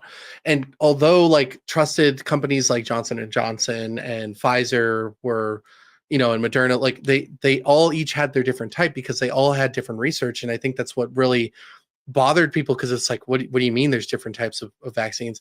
Dude, yeah, do you not realize that different companies do different methods? Like it's not unheard of. It's just it's never been a thing until like we had this pandemic. And so like it just blew people's minds as to like, they're like, how the hell did you get this all done so quickly? It's because we're in the fucking modern age, asshole. Like we're not cavemen anymore. We're not dealing with the birth of science. We're dealing with the adolescence of science at a sense. Like we've matured so much and so far ahead that it's just become so easy for us to find solutions to things. Are they the best solutions? Who knows? But you have to try it, because if you don't, then we'll never know what worked and what didn't work. That's the whole point of trials. That's the whole point of you know tests and whatnot. And although like there's some tests that maybe seem inhumane here and there, they I do believe that they do it with the best of intentions. It's not to kill people. It's to make sure that we survive. yeah. Yeah, look, I don't know. Again, I haven't really looked into it a terrible amount, especially in recent years. But I think there's a lot. Like you can dig pretty deep on it. I think there's a lot of stuff out there now that's kind of going against the grain of some of the stories that we were told at the start, and that has a lot of like the conspiracy theorists up at a kind of irate about, like, well, we said this at the start and now it's fact that this actually did happen and blah, blah, blah. And again, I don't really want to go into specifics, like, but Yeah, no, like we could talk it's, about this all fucking day. yeah, again, it's not the time or place, but yeah, it's it's a fucking mad world, man. I really do like. I really do think we're in a section of history now that, like, I really think like our kids are going to come to us and our grandkids are going to be like, Jesus, what was it like in the 2020s and stuff, like living through all that sort of shit, like, and it's going to be wild. Like, it's really going to be wild. Yeah, no, I agree. World's a very scary. World's a very scary place right now. I mean, it's A lot of always mad been shit going scary, on. man. I think a lot of people just didn't realize how much media was available until it became vastly accessible. And now that it's vastly accessible, it's so easy for people to put in fake news. And so because there's so much of this fake news that becomes believable because it seems too crazy to be fake, right? It's so easy to just put something like I could tell you right now that if you go to McDonald's and you get yourself a large French fry, you're going to feel happier for the rest of the day. I mean, that might be true. Maybe you really like your French fries from there, and you're like, "Oh shit, they were right." And then I tell you the next day that the cheeseburgers are gonna make you feel sick, and then it turns out that you're not really like your body's not really privy to those kind of conditions. Like I eventually am spoon feeding you all these different things that probably are true, but then over time I feed in things that don't make sense that will not be true, because now I've got you in my grasp. Yeah. I've got you. I got you to believe me. I was listening to a podcast there the other day, and they were talking about like the implementation of like blockchain technology for as like a kind of fighter against AI and deepfake and all that sort of stuff. And it was actually really interesting because like I'm big into crypto and like the blockchain and stuff like that. And Mhm. I was very much heavily invested in like NFTs and stuff a couple of years ago when I thought it was going to be the future, but we won't talk about that. But yeah, it's kind of that kind of fell off. But basically, the whole blockchain idea that I don't know, like fucking I don't know, whoever like CNN or something, they put out like a story, or maybe CNN are probably the worst example to use, but say somebody like a celebrity or something, like fucking Joe Rogan, anybody whoever you want, puts out like a clip or a statement or an episode of a podcast or something like that. They stamp it on the blockchain, and then that proves that this is official content from that person directly and nobody else. Because like we're getting to a stage now where somebody could take like an algorithm or a fucking AI program, run our voices through these programs, because there's fucking hundreds of hours of us just sitting here talking on the internet, and they can recreate our exact fucking personalities, voices, faces, everything, and they could have us saying this crazy shit online. Like that's and like posted online, a clip goes viral of us like being racists or something like that, or you know what I mean? And then we sit there and go, what the fuck? This wasn't one of our podcast episodes. What the hell's this? But it's gotten so big that, like, you know what I mean? It doesn't matter anymore. It's taken over. So I like the idea of like blockchain and stuff like that, like being a place where you can officially stamp something to say, you know, this is an authenticity stamp. This is the real deal. Like, so I think that sort of shit. If that does start happening, like that's going to maybe be able to manage misinformation a bit better. Oh, of But then I course. suppose there's the whole flip side to it, like who authorizes this, who gives out the stamps, who's managing the blockchain. It's like there's Well, always going to be a flip side to each of these things. Like, you know what I mean? Like, how deep do you want to go down the rabbit hole? Like I've friends who are flat earthers who, like, no matter what you say to them, they'll always have an argument. They'll always have a fucking like you give them a piece of evidence, they'll have 5 pieces of evidence against it. And sometimes there's certain people on this planet that there's no talking them down off the mission that they're on. Like, you know what I mean? Like, they have their laser focus going one way, and there's nothing you can say to them. There's no piece of evidence that you can show them that will change their mind. And if you introduce something like this blockchain stuff, like, people will always be like, well, who's the person authorizing it? Like, can they be trusted? Deep state shit and all this crazy stuff. That all is out there. That all happens, like Illuminati, Masons, all that sort of shit. Like, that's mhm. all out there. And, like, you can go deep on it yourself, and some of the shit's freaky, man. Like, it is, like, it makes for interesting reading and stuff. And you know I do think that there's a lot of stuff going on behind the curtain that we don't know about, and it makes you question stuff, like, it really does. But I refuse to go very deep on it. Yeah, And like I, it's way too much you to have to put worry about. a level of trust in something at some point. Like, you have to Yeah. draw the line in the sand, like where you stand.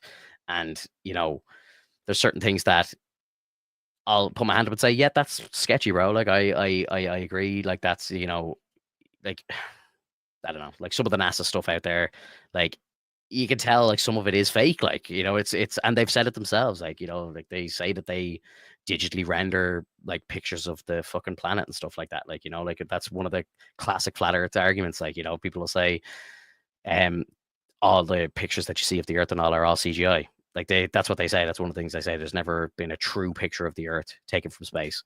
I And mean, it's really, NASA themselves have said they put yeah. together the pictures through rendering different shots and blah blah blah. Like there's no true one picture taken because they can't go that far out or whatever, which makes sense to me. But then that's Yeah. going to like create questions for some people where it's going to be like, Yeah. well, Yeah, because then they're like, why well, is why this? can't Why you is take that? a What's the real proper thing look picture? like? Yeah, It's like motherfucker, like how close do you need me to get to the thing to actually take a proper picture? This is what we see it as. This is what we gauge it from yeah, in terms of like the pictures that we have. We can create it from this point and it'll look like this. And if you don't believe me, go out in space and find out yourself, but they're not going to do it. yeah. Yeah, there's a good thing again. I'm not going to talk about it for much longer because I do want to end the cast now. Yeah, But yeah, no, it's gonna get fucking it's crazy. getting weird. But if you do want to kind of scratch your head at, look up the International Space Station green screen stuff. Some of that stuff it's damning, bro. Like you could see them on like strings and shit, and you could see them floating around, and you could see like the green screens like crackling out and stuff, and shit disappearing off the page and everything. Like, and they're saying that this is like live shit from space, but it clearly isn't. Like so. I think that there's definitely some misleading going on in certain aspects of NASA and stuff like that, but I don't know. I'm not going fully into the whole fucking flat Earth shit or anything, but Yeah. Well, like there's the only definitely thing I would have questions to somewhere. right. Well, I the only came thing here I to have to go. say about It'd be the that, worst time to come in. We're going a bit nutty here. yeah. Appreciate you stopping in. Uh, Thank you. the only thing I have to say about that though is that like you have to tell you're telling me that they're willing to get every single organization in this entire world to lie to the Yeah, world, which I think yeah. is way like that costs way too much. Like I've that, heard. there's no fucking I've way heard we that. wouldn't have like someone from inside give us the real deets and to give us something that we would actually be able to chew on. Um, you would have so much fucking hush money like throwing at people and Yeah, whatnot, and like even then, there's got to be someone that wants to cause chaos. Yeah, exactly. Like we can't afford that. Like it's just it's yeah. way too expensive. It's way too fucking expensive. It's. I find it very interesting. Like I'm Yeah, not saying I'm a believer in it one way yeah, or the no, other, but but it is. I Yeah, love looking it all up. Like look into Antarctica, look into the treaty, look into some of the fucking eyewitness statements from like the 1950s and stuff. And it's crazy. Like they say there's like land beyond Antarctica that we're not allowed to go to and stuff like that. Like and it's like why is like the biggest accord on this planet was signed around Antarctica and to not go out there past like the fucking markers. And it's like, why? What's out there? Like show us. Like, if they want to like put people's mind to rest, just fucking bring us out, bring people out there. Let them like these people who are like the skeptics and stuff, just let them go. Like if they're gonna die out there, like because it's too dangerous or whatever, or it's too cold or whatever the fuck, just let them go and take that chance themselves. Let them fucking see with their own eyes. And like what I would love to do, what I would love to see, I'd love to see like Elon or something just send a few flat earthers up into space. Just fucking throw them up there in a rocket. Like let them go and see it for themselves. Like they all claim they're gonna hit the firmament and all this shit. Like they're gonna like, hit the fucking dome at the top and they're never gonna be able to get out into space and all. It's like let them go up and just show them it. Like I put the fucking thing to rest, like, I just don't get it it, man. I just don't get why it's such an argument for so long. And I think the reason why is because they love having people divided. Like they love having the fight between people. Like that's the thing. They got to keep people fighting. The conspiracy needs to stay alive. well, I mean, I don't believe that. I think it's just more so that because we're such a diverse kind of society and humanity is so fucking chaotic in and of itself. It doesn't matter if you breed 100, if you have two happy, loving people that are absolutely 100% good in this world, and there's nothing that they've ever done wrong within this world. You have them breed and create 100 children. Out of those 100 children, you're eventually going to get one that's going to have problems. So you're going to have one that's going to have issues. So you're going to have one that's going to be the chaotic one that causes the mayhem, that does things wrong. That because we're not that kind of people. We can't all be on the same side of the coin. Like we have to have people on the flip side. That's why you have heads and tails. Finto, if you were to have 20 kids right now, which God forbid you did, like Jesus, out of those that. Out of those 20, like probably 2 of them are going to be troublemakers, at least. Oh yeah, I already have. I only have like, 2, and one of them already is. Right. So like, it's just the way the world works. Like it doesn't matter if it's the organization. It doesn't matter if it's a person. Like someone's not going to tell us the truth. And some like 9 times out of 10 people want to believe the things that aren't true because it's the most enjoyable, it's the most interesting thing to talk about, which I agree with. It's like when you did you ever watch American Vandal? I don't think so. Dude, watch it. It's so good. It's a fucking mockumentary. I thought that shit was real. It's a mockumentary. It was about these kids investigating someone drawing dicks on a bunch of cars of the student parking lot, or the faculty parking lot already. It's so fucking good. You've sold it. You've sold Dude, it. But like literally the guy's like, but if he wasn't there, then who drew the dicks? Sir, you've made the sale. Stop selling. I mean, yeah, that sounds epic. And yeah, I don't know, bro. I love the conspiracy. I think talking about conspiracies is half the fun. Like, you know what I mean? I love going back and forth with people on conspiracy theories. Like it's great. Oh, yeah. Like, it's amazing. But like, I've kind of been like a believer in aliens for a long time. Like, you know what I mean? And I just think it's a logical thing. Like with how big the galaxy is, of course there's going to be life out there somewhere. But like now, like we have Congress saying that there's like UFOs and shit, like, and they are confirming that they're from other planets and all this shit. Like, and it's like, that's happening right now in the world. Like that's real. Like, they're saying, and now even Kate said it in the chat, like that they've even said like that some of them are coming from the ocean. Like, and it's like, hang on a second, they have like UFOs coming from the ocean. Now, some people are saying maybe it's drones and all that sort of stuff, but like if you're really into it and you've read up on a lot of the stuff, and like some of the stuff like the Tic Tac from like 2003, they said it like dropped from 80,000 feet down to like sea level in a second, which is impossible for anything to do. Like that's it. Like the propulsion is not possible. You know what I mean? And like all the radars that caught it were like, there's no like visible propulsion systems. There's no like kind of smoke or jets or any of that shit. So it's like, what is powering these things? It's a very cool subject to get into if you're into that sort of thing. Like, there's a lot of stuff. Message me privately if you want me to send you some stuff. I can, if anyone's listening to this and like, oh, what's he talking about? I can send you on a few podcasts and stuff like that. But it's crazy, bro. Like, and like, it's really weird as well because they always bring this stuff out when other shit is happening. Like they kind of did that, like the latest like Congress hearing, like kind of during the election when everyone was kind of red versus blue and everyone was distracted. And then there's like, let's do this fucking official UFO hearing in Congress. Like, it's like they kind of choose the right moment to bring these out when they're going to have like the least effect. And then it's like, well, look, we've officially released it. And if you want the information, go find it yourself. It's not front page news across the world. Congress is sitting down to talk about UFOs now officially, like, because like I remember I said it to my mom, like, again, like when all the videos started coming out in like 2017, which I'm a big Blink-182 fan, as everyone knows. Like I've got fucking Tom DeLonge shit all behind me here on the screen, but like he started a company that went out and basically got those videos officially released. Like, so a fucking punk rocker in a band is like to thank for all of this happening because it was his company that did it.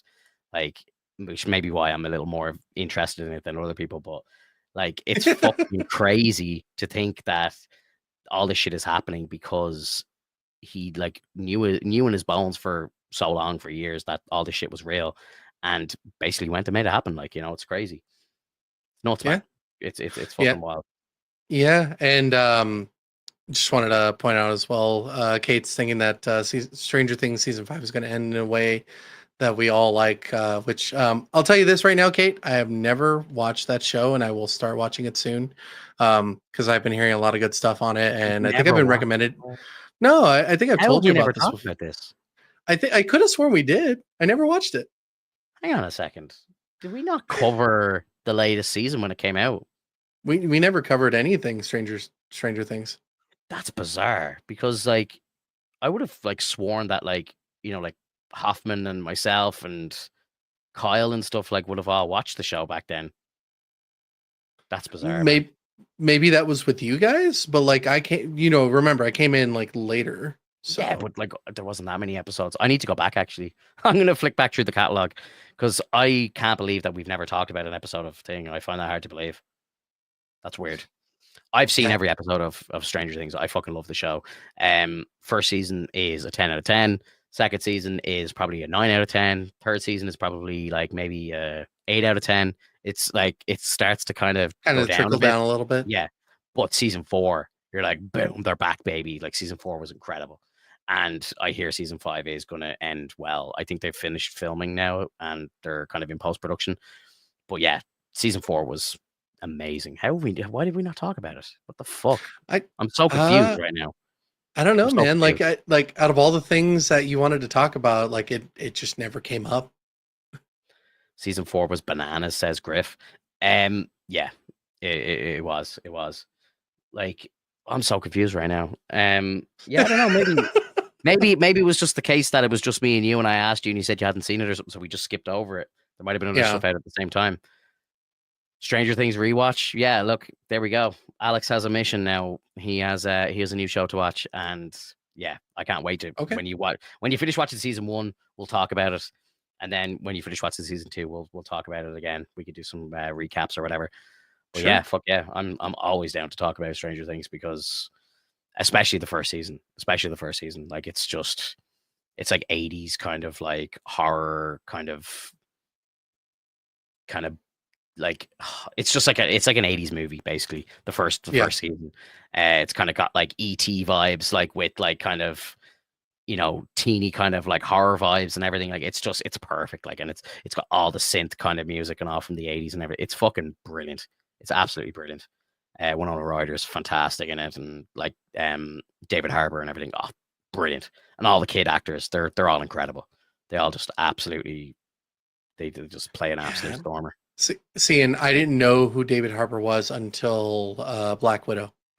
Yeah. So like again, you would have loved him going into that movie, because if you were watching Stranger Things, you would have just been like, oh my god, it's fucking Hopper's his name and thing. It's like it's Hopper. Yeah, everyone loves him. So yeah, Griff said movie night, Stranger Things rewatch. I'm down. I'm down for sure. Yeah, we could do it. We could do it in Discord. Season 2 is underrated. Season 3 was your favorite. That's interesting because I think again I have only watched them once, but I think for me, if I'm remembering correctly, season 1 was my favorite. Then it was like 1, 2, 3, and then 4 was like as good as 1. It kind of they went full circle with it, in my opinion. But yeah, maybe I'm remembering it wrong. I don't know. I've only seen it once, so it's kind of all mashing. You know when you've only seen something once, it kind of all starts mashing together. So I can't remember. I can't really remember what like is season 2 and what season 3. I think there was like a weird kind of story, like a subplot with 11, one of the main girls, and they did this real weird kind of subplot with her, and then they kind of like backtracked and got rid of it. Like they kind of sidestepped and got out of it because they kind of, I think they realized it wasn't working. Yeah, it was funny, but like the way they kind of course corrected as well, I respected it so much because it was just like they fucked up, so they're like, yeah, we're flipping, we're going back. Right. I think your man Sean Levy did a lot in the first season as well. Your man who's like directed like Deadpool and Wolverine and stuff.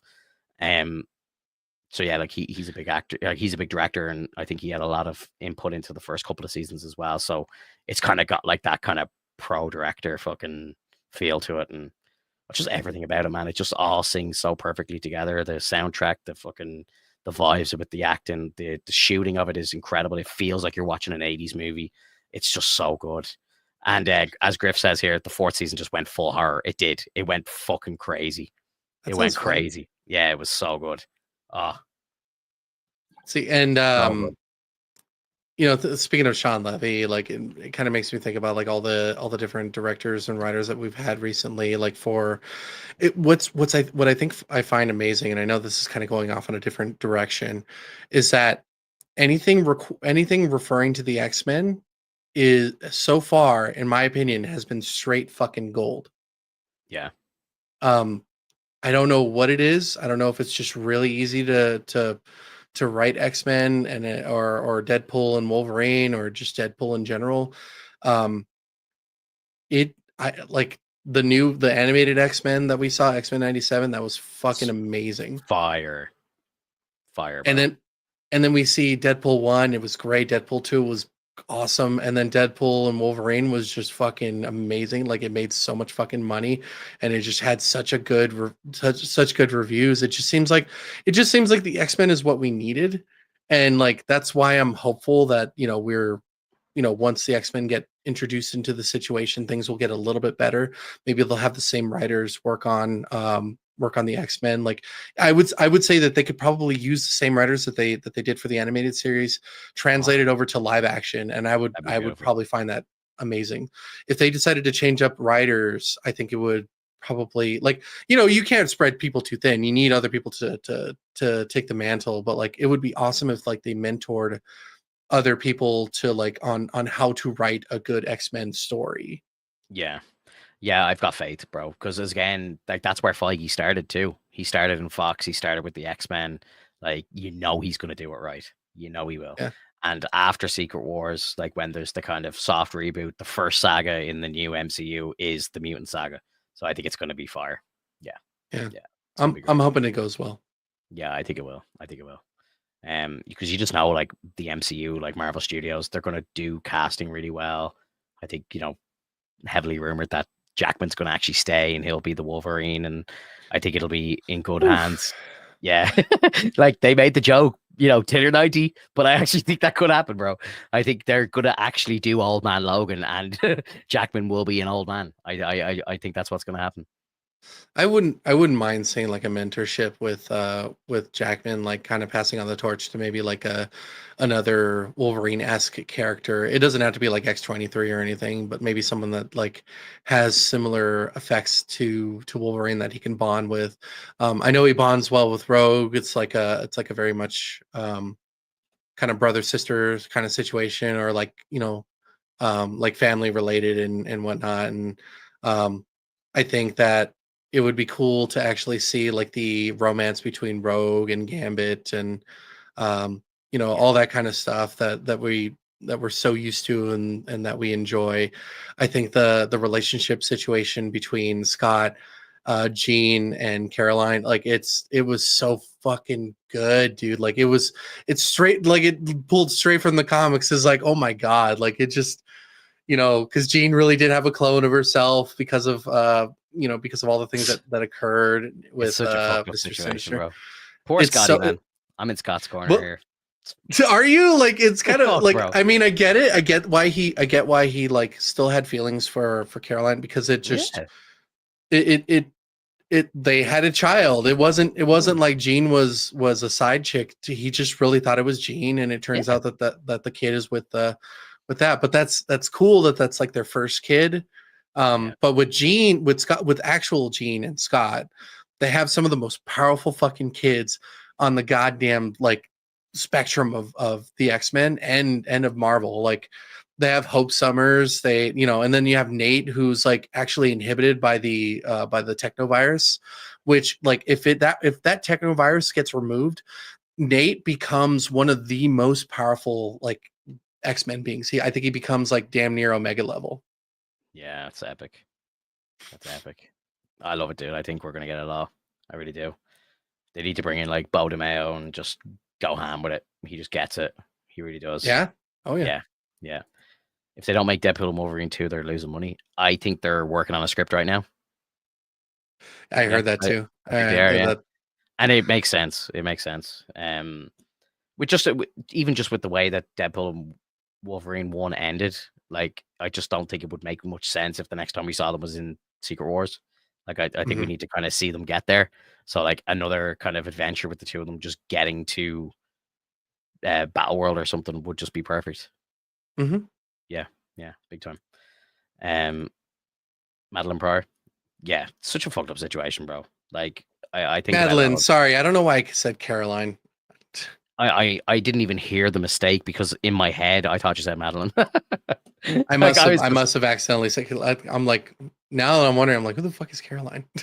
yeah, no, I understood what you were talking about straight away. Yeah. Um, Thank you for correcting me. Like I'm so bad with names sometimes. I'm terrible. I'm terrible with names. Yeah, I am. I'm terrible, especially when it's like stuff that I haven't watched before. I'm like, oh my god, like who's this? What's that person's name? Obviously, names stick in your head after a while, but yeah, if it's like, especially like me, like I struggle so much with all the anime stuff, like trying to remember names, like because it's just Japanese names that I'm just like I don't know what the fuck these names are, and it's so hard for me to remember them. What? You don't remember Tanjiro, Mitsuri, I remember Tanjiro. Nezuko, That's fine. Yeah, and Nezuko. Nezuko? What's the guy with the pig head? What's his name? Oh, Inosuke. Yeah, Inosuke, I can't remember all Zenitsu, can't remember all those names. Komoe, Kanayo. Like you don't remember all Aoi. You don't No, remember all those. You don't no, remember Tengu. You don't remember. of course I do. Of course I do. I remember them all. I'm only memeing, man. Of course I remember. No, I don't. I don't. No, no, like it really is a lot to take in, dude. It is. And I know that you guys are talking about movie night. I was actually thinking about maybe like trying, if you're interested, maybe like doing when they decide to do the remake or the remaster for One Piece. the One Piece. I think because they're literally calling it the One Piece. Yeah. I think if you're down for it, I'm down to do it like a movie night of that, and maybe we could do like a weekly watch. And just kind of keep up with it, see how far they go along with it, and then like from that point, if you like it, then I would say move into the actual original. But if it's going to answer the same questions in the as it did in the original, then by all means. When I watched the Fishman Island like remaster, they cut out a couple things here and there, which I thought were a little bit weird. Mhm. So I'm really not that happy with it. But I get it. There's some things that really don't need to happen, but Yeah. it's just it's those fun moments. Like I'll tell you one that didn't really matter. Nami is really excited to see Usopp after 2 years, and she grabs him and like basically holds him in like deep, and he's like buried right between her boobs. Do you need that? Probably not, but it was part of the fun. It's like I'm because literally he goes, I missed you too, Nami. Like it's just more so like they're friends. Like he has no implications or no like aspect to even be with her. So like it's just a thing. She's excited to see him. He's excited to see her, and I love stuff like that. It had Yeah. nothing to do with the cleavage or whatnot. Yeah. She's like, I've seen that clip. I don't know how I've seen it, but I know the clip you're talking about. Yeah. And yeah, she's got some serious chesticles going on. Big time. That they won't do that in the live action because the actress doesn't have them, like unless they like do something weird, like give her fake tits. Like, She but Right, but she's still very pretty. Like oh I yeah, don't think you need it. no, I don't think so. But I think yeah, I don't think like Netflix are gonna do that in a live action thing, like really like over sexualize her. I don't think they will. They don't need to. No. It's not a mainstay, but in anime sense, like that's just how they drew them. Yeah. That's what I always find funny is like people are like, why were they drawing like this? Because the fucking people wanted to draw them like that. You want to make the goddamn story, you make the story. You do it the way you want to do it, and if it's good, we'll watch it. Who gives a shit if they're flat chested, big breasted, no ass, all ass? Like it doesn't matter. All that matters is how cool they are. Yeah. Yeah. Big time. Marvel, what's up, dude? We're probably just getting out of here. I think you've kind of come in at the worst moment. We're just about to finish. Yeah, But, we're talking about TNA, Yeah. It's been a bit of a mad episode, so I don't know if you want to go back to the start and start it again, let us know what you think. But yeah, it's been a bit of an all over the shop one. Like there haven't really been any crazy like kind of key things for us to talk about because we're not really caught up with Dune and Arcane, but hopefully the next time we sit down, we'll have more to talk about on both of those subjects. And we kind of spoke a bit about Fantastic Four, spoke a bit about Captain America 4. and then just we were I talking got about into some a anime huge stuff. rant about We got into a rant huge about rants. aliens and conspiracy theories and vaccines. It got a bit crazy at the end there. Overall, a good show, and It I was. highly It was recommend a you fantastic rewatch show. if you didn't catch any of that. Yeah, or if you did watch it again. You might learn something. I don't know. And please yell at me in the comments if you think I'm full of shit or I'm an idiot. I want to know. I really do want to know. Like, did I piss you off? Did I make a good point? Did I not make a good point? Can you give me some pointers on what I could have done to maybe like make this a little more concrete? I love that kind of shit. So you tell me if I'm wrong, because I want to know. No, it definitely was a good episode, man. And I don't mind pushing out the kind of topic discussion to crazy shit that doesn't even have anything to do with any of the stuff that we usually talk about. I'm all for it. Like, it sounds like a banger. Yeah, it was good fun. It was definitely good fun because I had said to Alex before we went live, I'm kind of scared that this could be a 20-minute episode like where we don't really have anything to talk about. It's one of the longest episodes we've ever done. So that's how it goes sometimes. We just sit here, have a marvelous chat, as the name of the podcast says. So yeah, look, guys, I'm gonna end it here for the week. You're around next week? We're gonna sit down next week for 151. Yeah, of course. I'm good Cool. for probably another 2 weeks, and I'm on call again. So okay, cool, brilliant. Okay, look, we'll be back next week, guys. We're gonna talk about more Dune. We're gonna talk hopefully about the entire Arcane season 2 and any other nerdy news from the week. You can catch us on Twitter and all these places. So, keep in touch. And there's a Discord out there as well if you want to join either of our Discords. There'll be links on our Twitch pages and stuff like that if you want to keep in touch during the week. My Twitch server is my Discord server is just going all week long. Like, we're always talking about all the nerdy shit in there. So feel free to jump in and keep in touch while we're offline. But guys, have an amazing rest of your week, and we'll see you in the next one. Bye-bye. take care, everybody.